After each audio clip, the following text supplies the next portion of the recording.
नहमदुहु व नुसल्ली अला रसूलिहिल करीम अम्मा बाद अऊज़ु बिल्लाहि मिनश शैतानिर रजीम बिस्मिल्लाहिर रहमानिर रहीम इन्नल्लाह यअमुरुकुम अन तुअद्दुल अमानाति इला अहलिहा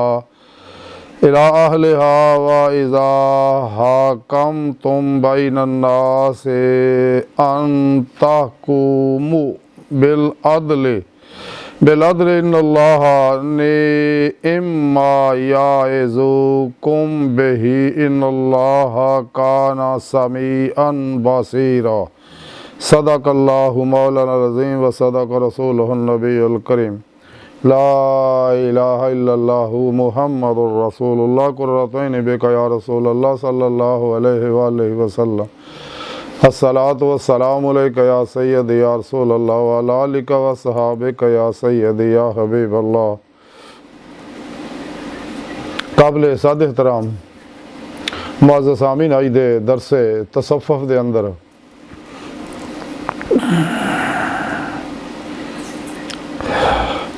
अमानतदारी का जिक्र करांगे।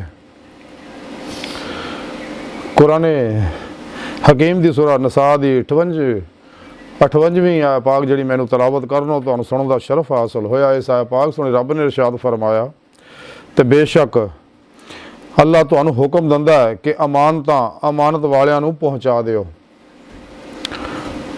और जदों लोगों के दरमियान फैसला करो तो इंसाफ ना फैसला करो तो बेशक तुहानू नहायत ही अच्छी नसीहत करदा है।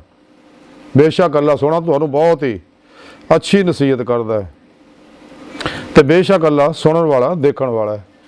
इस पाक सुने रब ने फरमाया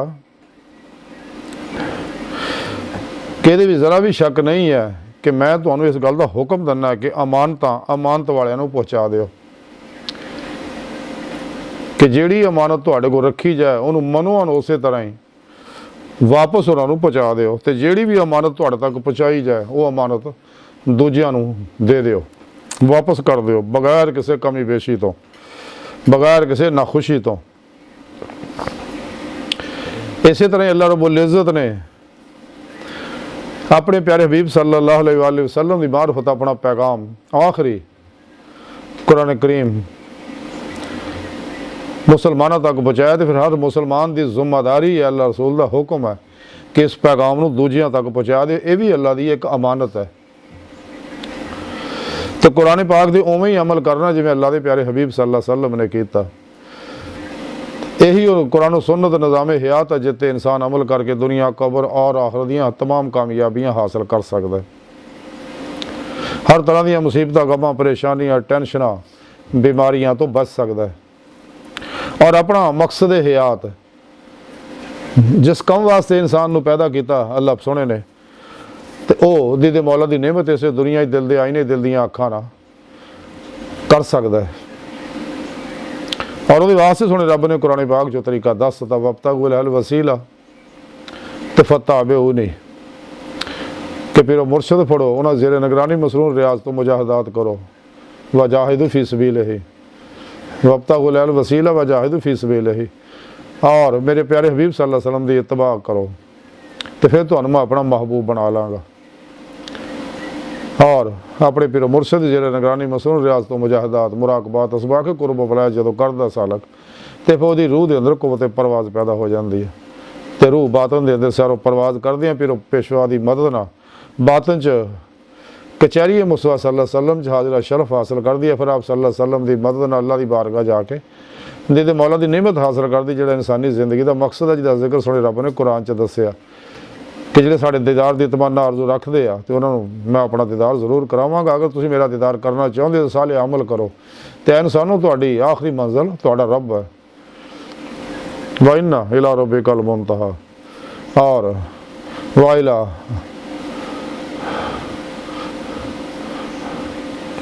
और सीधा रास्ता और अल्लाह तक पहुँच दे वालल्लाह कसदुस सबीला कुरान सुने रब ने दसता जिहदी दुआ असीं हर नमाज च करने इस दिन सिरातल मुस्तकीम कि मौला सुनिया सानू माजी हाल मुस्तकबिल दे तमाम इंसानों सीधे रस्ते चला यानी मंजिल तक पहुँचा यानी अपना दीदार करा। इस मकसद वास्ते अल्लाह ने पैदा किया निज़ाम कायनात तश्कील दिता अपने हबीब नूं भेजा और अंबिया अलैहिस्सलाम नूं भेजिया ताकि इंसान ला इलाहा दी नफ़ी करके इल्ला दा इसबात हासिल करन, अल्लाह दी बारगाह तक रसाई हासिल करन, जिहदे बारे कलंदर लाहौर डॉक्टर इल्हाम इकबाल फरमांदे, अजब नहीं खुदा तक तेरी रसाई हो, तेरी निगाह से पोशीदा आदमी का मुकाम, वो दीद का जो शौक तो आंखों को बंद करे देखना, यही कहना देखा करे, कोई दिल बीना भी कर खुदा से तलब, आँख का नूर दिल का नूर नहीं।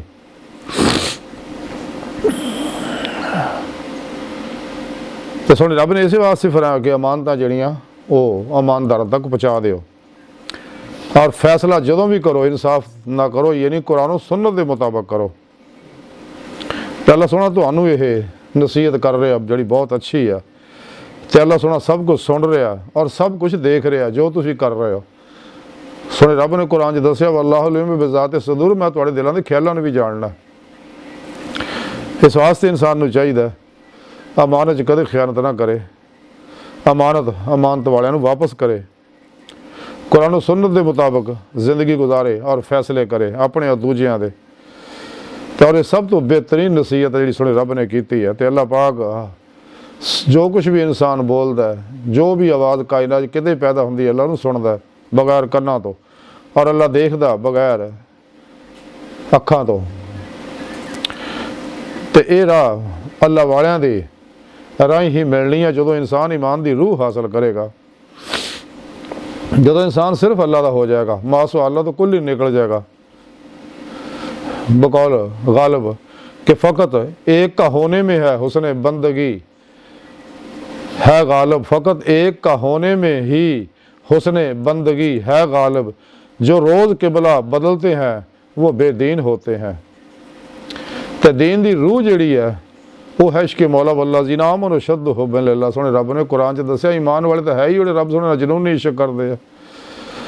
और कुरान सुन्नत की रूह इंसान समझदा है, ये इलम हासिल करता, फिर इलम की रूह हासिल करता, ज़ारी इलम नहीं, ज़ारी इलम रहनुमाई करता है, लेकिन इसकी रूह जब तक हासिल नहीं होंगी कदे भी दीदे मौला की नेमत हासिल नहीं होंगी। इस वास्ते हजूर सुल्तान बहु रहमतुल्लाह अलैह फरमाया, जेकर दीन इलम विच हुंदा ते सिर नेज़े क्यों चढ़दे हो, 18,000 जो आलम आहा ते अगे हुसैन दे मरदे हो। ज़ारी इलम भी ज़रूरी है, जिन्ना इंसान को ज़रूरी इल्म हासिल करना हर मुसलमान का फर्ज है। इस वास्ते सुल्तान बहु रहमतुल्लाह फरमाया, इल्म बाद जो करे फ़कीरी काफर मरे दीवाना हो। ये शरीयत का इल्म ज़रूरी हर हासिल करना हर मुसलमान वास्ते ज़रूरी है। लेकिन इसकी रूह जिहड़ी है वो है इश्क मौला, और इश्क ही है जो इंसान को मंजिल तक पहुँचाता। जैसा कि कलंदर लाहौर डॉक्टर इल्हाम इकबाल फरमाते, इश्क एक जस्त ने कर दिया किस्सा तमाम, इस ज़मीन व आसमां को बेकरार समझा था मैं। इल्हाम इकबाल फरमाते, इश्क मौला ने मैनू नूर ज़ुल्म दे 70,000 पर्दे जो गुजार के, जिदा जिक्र हदीस पाक च है 70,000 पर्दों का, ये चो गुजार के मैनू अल्लाह की बारगाह तक पहुँचाता। तो ये इश्क की नेमत अल्लाह वालियां कोल मिलदी है। इश्क दे मैं खाने अल्लाह वाले खान कावां ਜਿਹੜੀਆਂ ਇਹ ਬੰਦੇ ਨੂੰ ਉਹਦੇ ਰੱਬ ਨਾਲ ਮਿਲਾਉਂਦੀਆਂ ਨੇ। ਖਾਨਕਾਵਾਂ ਦਾ ਪ੍ਰੋਗਰਾਮ ਹੀ ਹੈ, ਅੱਲਾ ਵਾਲਿਆਂ ਦਾ ਪ੍ਰੋਗਰਾਮ ਹੀ ਹੈ, ਕੋਈ ਅੱਲਾ ਦਾ ਵਧਾਉਂਦੇ ਸੱਚੇ ਅੱਲਾ ਵਾਲੇ। ਜਦੋਂ ਕਿ ਦੂਜੇ ਜਿੰਨੇ ਵੀ ਗੁਮਰਾਹ ਲੋਕ ਹੈ, ਗੁਮਰਾਹ 72 ਜਹਾਨਵੀ फिर गया टोलियाँ 2 नंबर गैर शराब बाबे ने और नाम निहाद बुरदा दिल इस्लामी रूहानी स्कॉलर ने ये इंसान को नफ्स परस्त बनाते हैं। जिन्हें भी काफर ने, मुशरक ने, बिदती ने, मुनाफिक ने, जदों कि सच्चे अल्लाह वाले अल्लाह की दावत देंगे और बंदियां अल्लाह ना बुलाते। बकौले शायर अल्लाह वाले हैं जो अल्लाह से मिला देते हैं। उसका तरीका सुने रब ने कुरान पाक ही दसिया होया। लेकिन जब तक इंसान ला इलाहा दी रूह हासिल नहीं करता, कलमा तय्यब दी कमाल हासिल नहीं हो सकता। हजूर सुल्तान बहु रहमतुल्लाह अलैह फरमाते ने कि जो ला इलाहा इल्लल्लाह दी मेहरबानी तेरे ते हो जाएगी तो तू अपनी ज़ात के अंदर अपने महबूब का दीदार करेगा। ताई इल्हाम इकबाल ने फरमाया कि अपने मन में डूब कर पा जा सुरागे ज़िंदगी, तो अगर मेरा नहीं बनता ना बन, अपना तो बन। तो हजूर बाबुल्ले शाह रहमतुल्लाह अलैह फरमाते, चल बोले उत्थे चलीए जिथे सारे अन्ने ना को साड़ी ज़ात पछाणे ना को सानू मन्ने। ढूंढदी फिरा मैं जंगल वेले रांझणी यार बुकल विच खेले। हज़रत ख्वाजा गुलाम फरीद रहमतुल्लाह अलैह फरमाते कि यार तो तेरा तेरे अंदर वसदा, तेनों एवें पैण भुलेखे गुलाम फरीदा बूए यार दे मरीए सोना देखे या ना देखे। तो इस वास्ते इंसान को चाहिए सल्ले सच्चे अल्लाह वाले की बारगाह हाज़र होवे, क्योंकि बगैर मुर्शद तो नेमत हासिल नहीं हो सकती। बगैर मुर्शद तो इंसान को कोई कमाल नहीं हासिल हो सकता। जैसा कि हज़रत सुल्तान बहु रहमतुल्लाह अलैह फरमाते हैं, मुर्शद की तवज्जो तो बगैर इंसान किसी मंजिल मुकाम पर नहीं पहुँच सकता। खास सारी उम्र रियाजत के पत्थर ते टकरा मारदा रहे, चिल्ले करता रहे, ਤੇ ਮੁਰਸ਼ਦ ਦੀ ਨਿਗਾਹ ਦੁਆ ਤਵੱਜੋ ਮਦਦ ਨਾਲ ਹੀ इंसान नेमत हासिल कर सकता। जब तक इंसान मुर्शद को अपने दिल के अंदर इसमें आज़म अल्लाह की नूरी सिम फिट नहीं कराता, इसका ताल्लुक शैतानी नैटवर्कों नहीं टुटता। शैतानी नैटवर्कों उदो ही राबता टुटू जो मुर्शद के सीने में चल फला चंबे की बूटी और नूरी जाग ला देगा, नूरी तौहीदी नूर रुस्बत दिल चिलका कर देगा। तो फिर शैतानी नैटवर्कों राबता टुट के रहमानी मुहम्मदी नैटवर्क का राबता हो जाएगा, राही मौला का मुसाफिर बन जाएगा। और फिर इनू ईमान हकीकी फ़क्र मुहम्मदी इरफान हकीकी हकुल यकीन फनाफ ज़िक्र सुल्तान लज़कार फनाफ अल्लाह बकाबिल्ला का कमाल हासिल होएगा जो जो दीदे मौला की नेमत हासिल करेगा। इस वास्ते बकौल शायर कि रिंदों की नज़र में मैं खाना काबे के बराबर होता है। रिंदों की नज़र में मैं खाना काबा के बराबर होता है। मुर्शद की गली का एक फेरा 100 हज के बराबर होता है। कि मुर्शद का मैखाना जिहड़ा है इत्थे ही बंदियां नूं रब नाल मिलाया जाता है। किसी वास्ते हज़रत बाबा फरीद गंज शकर रहमतुल्लाह फरमांदे जो सच्चा मुरीद अपने मुर्शद तरफ जाता है, जिन्ने कदम चल के भी जाता, हर कदम ते एक हज और उमरे मकबूल का सवाब मिलता। तो हज़ूर सुल्तान बाबू रहमतुल्लाह तां ही फरमांदे एक दीदार मुर्शद दा बाहु में लख करोड़ा हजा हो। कि मुर्शद दा दीदार मुर्शद दा दरखाना काबा ते हज जरूरी करिए।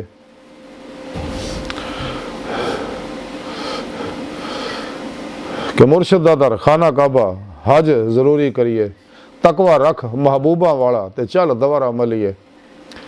इस वास्ते हज़ूर गौसे पाक हज़रत शेख अब्दुल कादिर जिलानी बगदादी रहमतुल्लाह अलैह फरमाउंदे ने फतेह रब्बानी लिखिया कि इंसान नूं चाहिदा सब कुछ छड्ड के पीरो मुर्शद की बारगाह च हाज़िर हो जाए। अपने न्याणे लैके उहदा डेरे बह जाए जाके, ताकि इंसान अपनी मंजिल हासिल कर सके। ये हज़ूर गौसे पाक ने फरमाया, उन्होंने फरमान है गालिबन शायद फतेह रब्बानी या जलाल खातर वगैरह चा।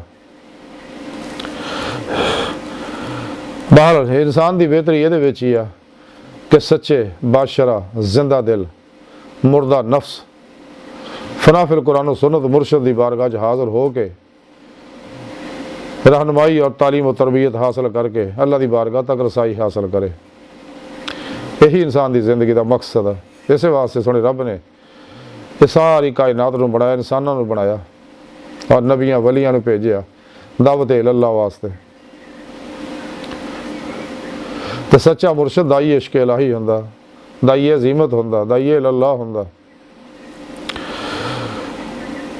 अल्लाह सोने की बारगाह दिल की गहराइयां दुआ है। अल्लाह सोना असदा बड़े हकीर पर तकसीर माड़े कमज़ोर कम मिल माजज़ मस्कीन बेसहारा इंसान है। साहिब पीरो पेशवा दे तेरे प्यारे हबीब सल्लल्लाहु अलैहि वसल्लम दे तेरी सोहनी पाक ज़ात दे साड़ा कोई सहारा नहीं। सानू दुनिया कबर और आखिरत सहारा अता फरमाए।